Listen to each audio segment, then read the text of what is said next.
Christine Lagarde has been interviewed by MEPs ahead of taking up her new job as head of the European Central Bank. Trent Murray reports.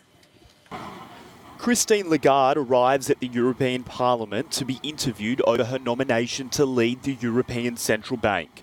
Lagarde would become the first woman to head the ECB, and many MEPs have welcomed her nomination, given the male-dominated world of finance. She's set to take the reins at a period that the Eurozone faces great uncertainty, including challenges from Brexit, a slowdown in China, and Germany, the EU's largest economy, potentially going into recession. Countries in the euro area can actually use some of their fiscal space in order to improve broadband infrastructure and set in place the public spending that will actually help fight the recession. I think that there are more countries in that situation nowadays. So certainly there is not a lot of room, but there is room that can be used in terms of fiscal policies. Lagarde is a trained lawyer, not an economist, and experts argue that that could politicise the institution.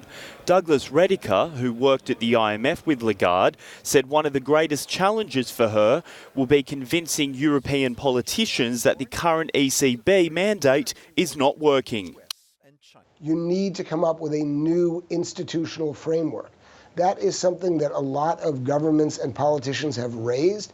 It has been slapped down. In part, it's been slapped down by German and other Northern Europeans who have been doing well.